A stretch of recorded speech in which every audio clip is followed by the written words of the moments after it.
find is that a lot of the kids that have been going into these schools shooting have been, let's say, victims of being bullied and picked on. And we see what I find is that due to this process, a lot of the kids build up a lot of anger, and because there's a lot of anger, they really don't have a way to really be able to vent it and process it in a constructive way. So what we find is that a lot of the anger starts to build up, and soon they basically just don't have any way of really releasing it except for this huge amount of explosion of anger. I think what persuades children nowadays to go on shooting rampages is the feeling of isolation and alienation they'll feel because other children tease them, they don't think they're part of the crowd, and they have seen other children do it on TV, so they sort of mirror them and mock them. I think it's a feeling of alienation, and they need to fight back. It's not normal behavior to go on shooting rampages. Children who do that are obviously seriously disturbed. Kids that go on shooting rampages is having a multiplicity of problems. It's not any one thing. I think it's a combination of many things.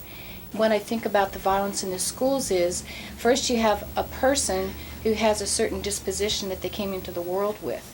And then they have how that family handled this particular kid and or person. And oftentimes what we see is that there's been a history of physical abuse maybe, or other types of abuse, maybe neglect, maybe they've been abandoned by another parent, but there's something that's happened in their life that their self-esteem is not what it should be. It's not a healthy self-esteem. Well, I think that a big thing is that they feel that they have no other way to cope because they're picked on.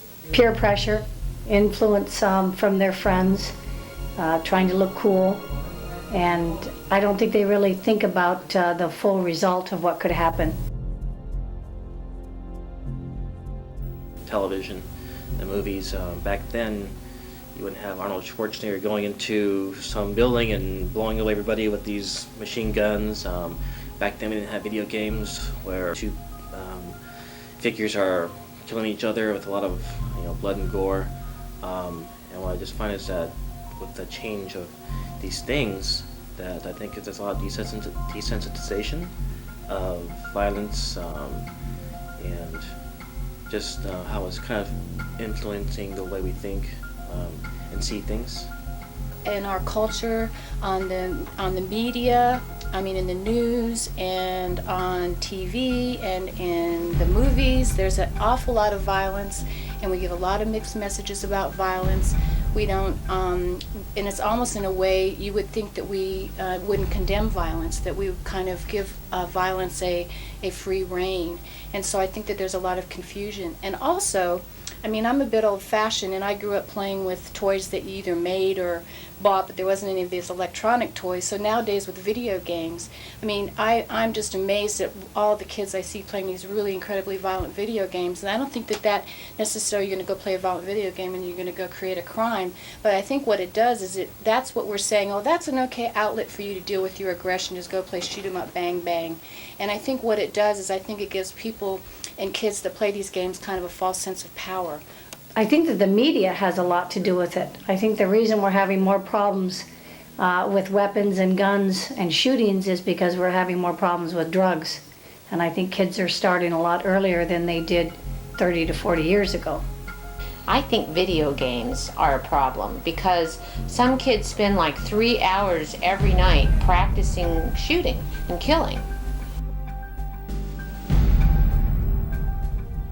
Children have access to guns, children mimic, and therefore if you have more security at school, if you have an inability to get on campus with a gun, it might deter a child from doing it because they would think, gee, I cannot get my gun on school, I'm going to get caught. And you might catch one or two. Every one or two you catch is if you only catch one, you save some lives. I think a lot of the schools that had shootings, there wasn't any security, if I'm not mistaken. And to have someone there professionally trained to now handle that situation would hopefully be able to step in and do something to de-escalate the violence when there's a serious sign or if it starts to show. I'm really opposed to turning our country, our state, our city, our community into a police state, so that everything we do has to be policed and monitored all the time. Because that reminds me of 1984. And if you have never read it in your lifetime, it's a good book to read, but it's kind of when Big Brother takes over and everybody rats on everybody else, and the government's really in charge. And I think there's other ways that we need to deal with these problems other than more police. There's so many guns out there.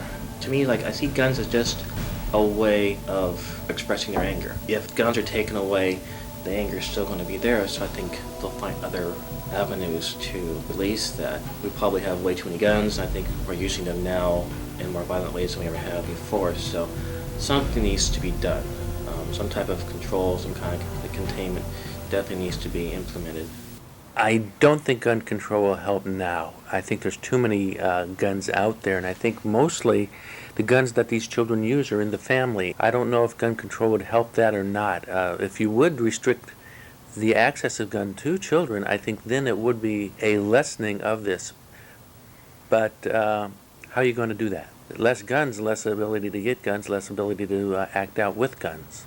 I think that if kids didn't have as easy access to guns or weapons, that they might have to go back to how it was in the old days, fighting with fists. I think we don't need guns. I know other countries, they don't have guns, and I believe that the crime rate is lower and people get along better. I don't think it could hurt, and I think having longer waiting periods and more strict controls on guns, wouldn't be helpful. The people that still really want them are still going to get them anyway. But I think that there does need to be, more stop gaps built in there to make it not as accessible. But I think that the problem's much bigger than that. I think that they're both true. I think that guns kill people and people kill people.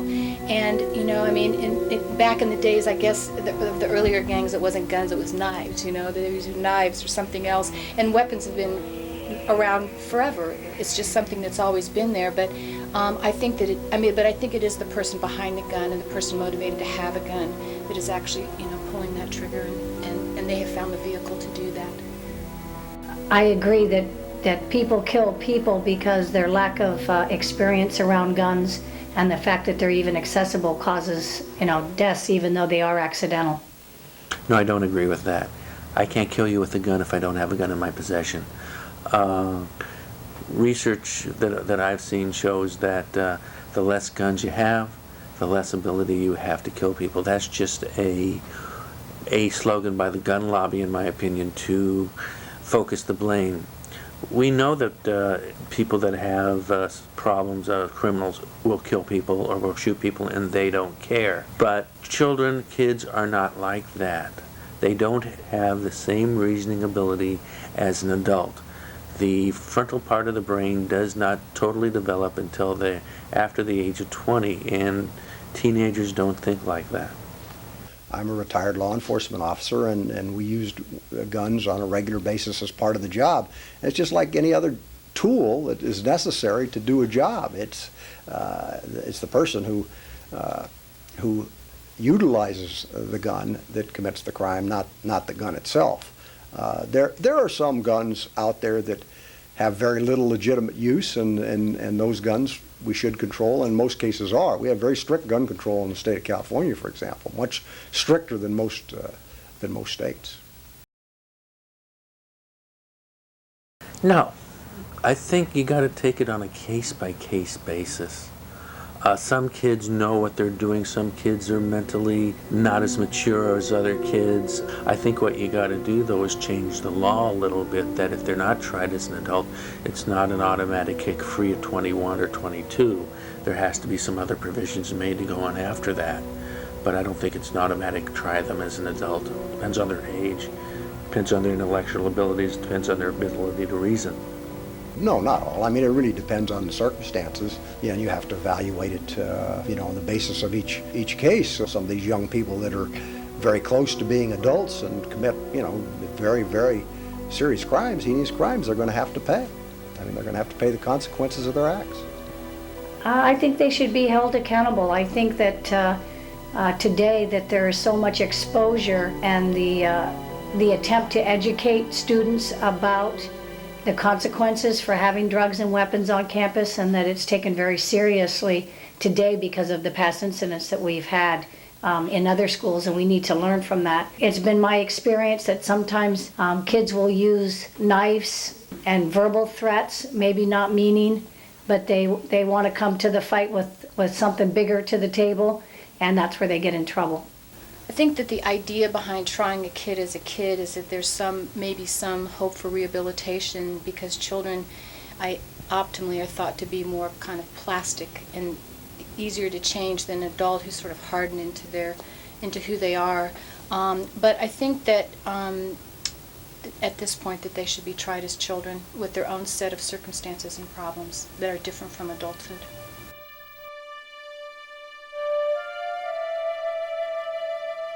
I think it's possible. I think that there's a lot of that kind of behavior in middle school ages, because you've got people, which is a normal thing, fighting for their position in the school. And sometimes kids will do or say things to make them appear tougher or bigger than what they are.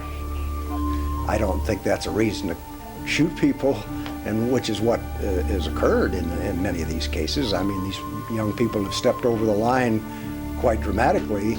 Bullying is, very, very normal behavior. I don't condone it, but I mean, it happens, from this time little kids grow up, they're bullied in school, and I think fellow students should probably try to do what they can to correct it when they see it. Teachers should correct it when they see it, but it's a fact of life. It's not a pleasant fact of life, but it exists. And to use that as a justification to shoot or kill somebody is kind of ridiculous.